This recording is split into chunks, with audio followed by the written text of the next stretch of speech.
Class 10th maths हम पुनरावृत्ति कर रहे थे। इम्पोर्टेंट सवाल है जो 3-3 नंबर में आते हैं। 4 क्वेश्चन हैं, चौथे, 5वें, 6वें और 10वें अध्याय से लिए गए हैं। 2022 के लिए इम्पोर्टेंट है। पहला क्वेश्चन था हमारा पेज नंबर 100 पर था हिंदी मीडियम बुक में। दूसरे का पहला के किस मान के लिए एक द्विघात समीकरण दिया हुआ था, उसके मूल बराबर होंगे।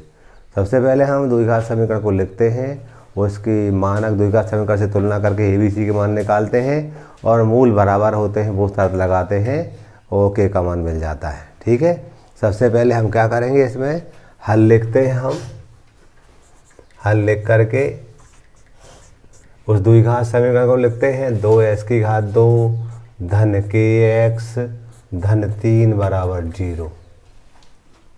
इसकी तुलना हम द्विघात समीकरण a उसका धन b धन c बराबर 0 से करते हैं तो ABC मिलते हैं।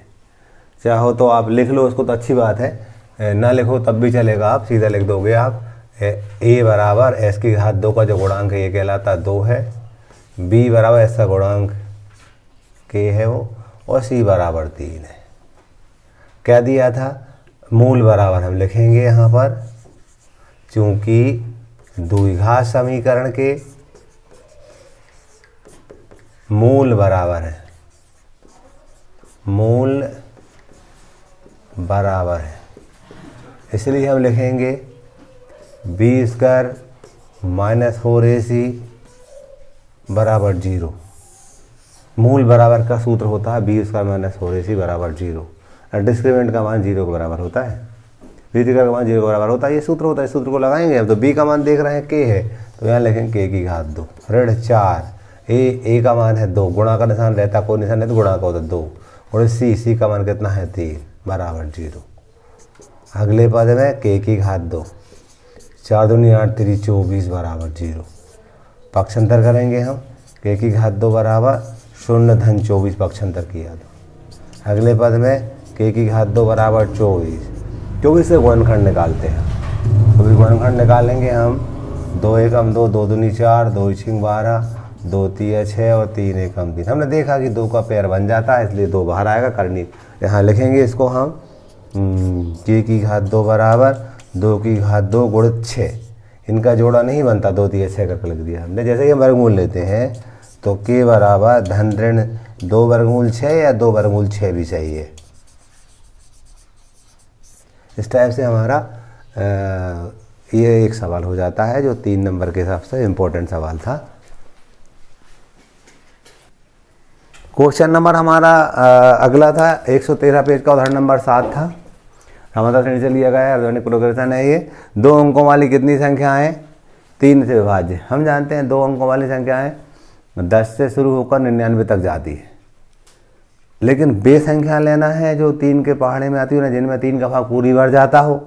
यानी पहली संख्या 12 होगी, दूसरी 15 होगी, तीसरी इस टाइप से अन्य संख्याएं होंगी हमारी, और लास्ट वाली 99 होगी।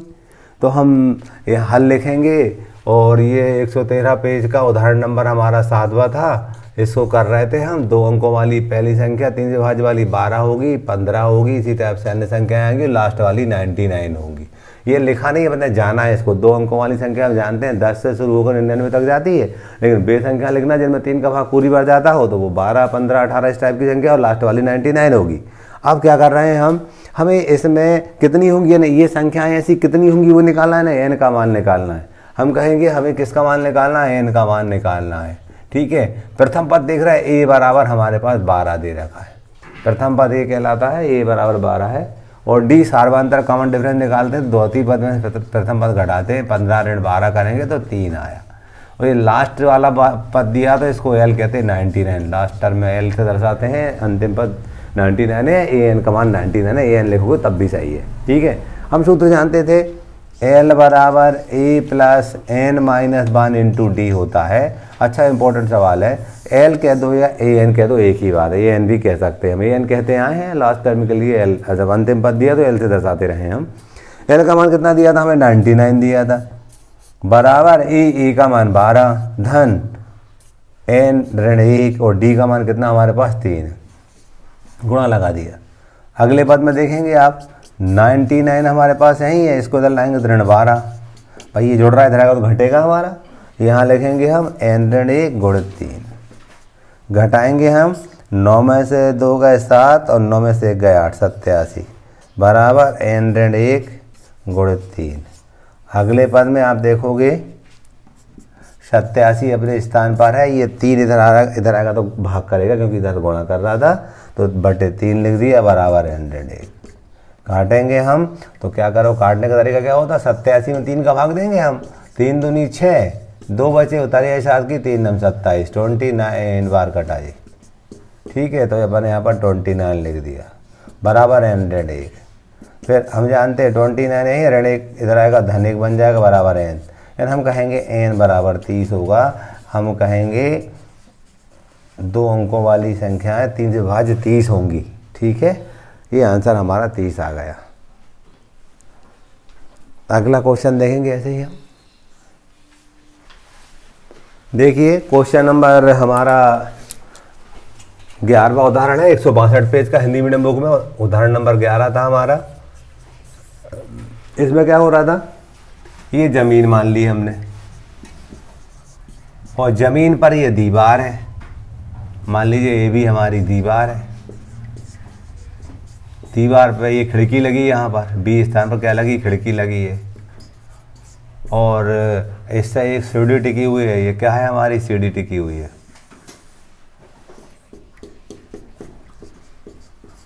सवाल कहता है निचला सिरा सीढ़ी का निचला भूमि से सी बिंदु है, ये 2.5 मीटर की दूरी पर है और सीढ़ी का ऊपरी वाला सिरा 6 मीटर ऊंची खिड़की पर तक जाता है। हमें सीढ़ी की लंबाई निकालना, मान लीजिए सीढ़ी की लंबाई x है, ये निकालना है। हमें दिया था सीढ़ी के निचले सिरे से दीवार की दूरी 2.5 मीटर थी और यहाँ से ज़मीन से खिड़की की ऊंचाई 6 मीटर थी। हमें ये सीढ़ी की लंबाई ज्ञात करना था। ठीक है, क्या करेंगे हम, इसमें हमें पाइथागोरस में लगते हुए दिख रहा है, उसको लगाएंगे और सीढ़ी की लंबाई मिल जाएगी। ये पे समकोण बनते दिख रहा है, समकोण के सामने की भुजा ये कर्ण कहलाती है, हाइपोटेन्यूस कहते हैं। यदि इस कोण की बात हो तो ये बेस कहला जाएगा, आधार कहला जाएगा और ये लंब कहला जाएगा। तो हम लिखेंगे यहाँ पर त्रिभुज ABC में पाइथागोरस प्रमेय से कर्ण की घात 2 बराबर आधार की घात 2 लंब की घात धन लंब की घात 2 ये होता है। कर्ण तो हमें निकालना है इसकी घात, आधार क्या है 2.5 का वर्ग और लंब क्या है 6 का वर्ग।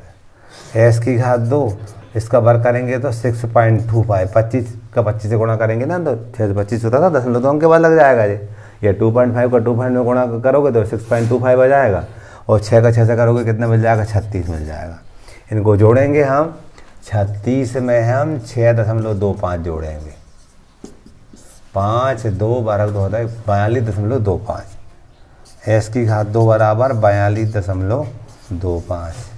अब क्या करेंगे हम, इसके हम वर्गमूल निकालेंगे। कई विधि से होता है, गुणनखंड से भी हो जाता है और भाग विधि से हो सकता है। मैं भाग विधि से करने जा रहा हूँ। देखना, भाग विधि से करने के लिए आप ध्यान करो, कक्षा 8वीं में पढ़ा था आपने। इसके हमें वर्गमूल निकालने हो, x बराबर वर्गमूल के अंदर 42.25 वर्गमूल निकालना हो। कैसे निकालेंगे आप, दो संख्याओं के जोड़े बनाते थे हम, जोड़े बनाते थे लेफ्ट हैंड साइड से। 42 है, मन में ऐसी संख्या का चुनाव करते थे, उसी का उसी में गुणा करें, 42 आ जाए उससे कम आ जाए। 1 1 1, 2 दूनी 4, 3 3 9, 4 चौको 16, 5 5 25, 6 6 36, 7 7 49, ज़्यादा हो जाएगा 6 बार गया। कितनी बार गया, 6 बार। अब 6 6 36 होता है तो अपन 6 से यहाँ लिखेंगे, 6 से यहाँ लिखेंगे, 6 को यहाँ जोड़ेंगे, 12 होगा। 6 6 6 36 हुआ जी, घटाएंगे यहाँ पर, 12 में 6 गए 6, यहाँ कुछ नहीं। ठीक है ना। आप क्या करते थे, जोड़े से उतारा, दशमलव लगाया, जोड़े से ये उतारा 25, जोड़े से उतारता था 25। ठीक है, अब 12 का पाड़ा पढ़ते थे हम इसमें 62 में, 12 5 60, 12 5 60 होता है। 5 बार गया तो 5 यहाँ लिखेंगे, 5 यहाँ लिखेंगे, 125 में 5 से गुणा करेंगे तो ये 625 मिलेगा हमें। और आगे बढ़ाने के लिए 5 जोड़ते भी थे। ध्यान करो, ऐसा आपने छोटी कक्षा में पढ़ रखा था। 6.5 आता है, कितना आता है, x बराबर 6.5 मीटर। आप लिख दोगे आंसर, सीढ़ी की लंबाई, ऐसा लिख सकते हो आप, सीढ़ी की लंबाई 6.5 मीटर होगी। ठीक है, ये आंसर हो गया। क्वेश्चन नंबर हमने कौन सा देखा, 11th। प्रमेय 10.2 है, पेज नंबर 233 पर हिंदी मीडियम बुक में। सीधे कीजिए किसी वृत्त में बाह्य बिंदु से खींची गई स्पर्श रेखा की लंबाइयाँ बराबर होती है। यानी हमें एक वृत्त दे रखा है, इस वृत्त में यहाँ कहीं हम मान ले रहा है बाह्य बिंदु, बाहर कोई बिंदु है P, इससे जो स्पर्श रेखा खींची जाएंगी वो बराबर बताना है। इससे टेंजेंट मान लीजिए J आया हमारा PA करके, और यहाँ से हम खींचेंगे तो ये PB करके आया। तो हमें बताना है कि PA और PB बराबर है। मान लिया हमने कि ये वृत्त है हमारा, ये वृत्त है O के अंदर वाला, इस चीज़ की तरह जा रहे हैं। तो हम जब प्रमेय है, ये हमारा बड़ा इंपॉर्टेंट प्रमेय है, हम यहाँ पर लिखते हैं दिया है वृत्त COR में PA तथा PB दो स्पर्श रेखाएं, PA तथा PB दो स्पर्श रेखाएं।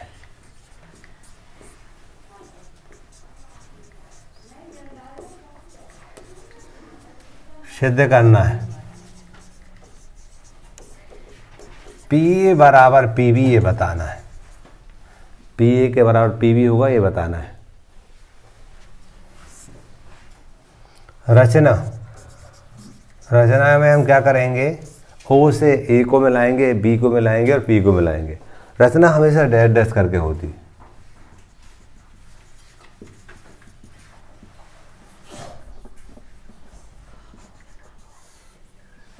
हमने क्या किया, O से A को मिलाया, B को मिलाया और P को मिलाया। लिखेंगे हम O से A, B तथा P को मिलाया।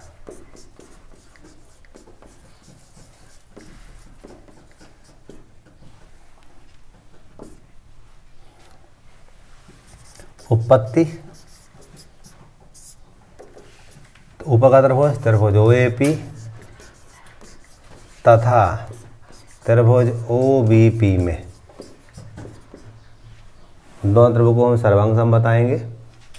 यहाँ क्रमांक लिखा सीरियल नंबर, कथन लिखा स्टेटमेंट, उधर रीजन लिखा कारण।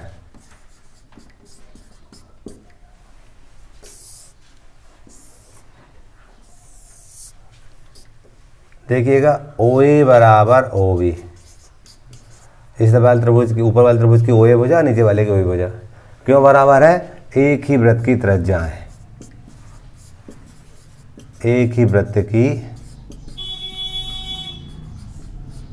त्रिज्या है, एक ही वृत्त की त्रिज्या है। नंबर 2 पर देखो, नंबर 2 पर ये मान लीजिए x है और J वाला हमारा मान लीजिए y है। तो नंबर 2 पर लिखा हमने कोण x बराबर कोण y, प्रत्येक 90 अंश का है। कैसे जाना हमने, हम जानते हैं स्पर्श रेखा त्रिज्या पर लंब होती है। कैसे जाना हमने, ये वृत्त बनता था, इस वृत्त में ये केंद्र से ये त्रिज्या हो गई और ये टेंजेंट है उसकी, तो ये इनके बीच 90 कोण बनता है, इसलिए हम लिखे प्रत्येक 90 अंश का है।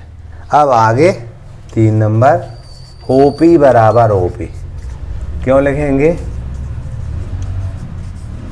उभयनिष्ठ है, ये उभयनिष्ठ हो जाए। नंबर 4 पर त्रिभुज OAP सर्वांगसम है त्रिभुज OBP के, किससे, RHS से, RHS सर्वांगसमता से। क्लियर। नंबर 5 पर जो सिद्ध करना वो लिख देंगे हम, PA बराबर PB, YCP/CT। हमने क्या किया है, इसमें इनको सर्वांगसम बता दिए तो डेफिनेटली उनके सारे अंग आपस में बराबर होंगे, इसलिए PA बराबर PB होगा। इस प्रकार सिद्ध हुआ। बड़ा इम्पोर्टेंट है, हर साल परीक्षा में देखने को मिलता है। इस टाइप से हमने इन 4 क्वेश्चनों किए जो 3 नंबर के थे।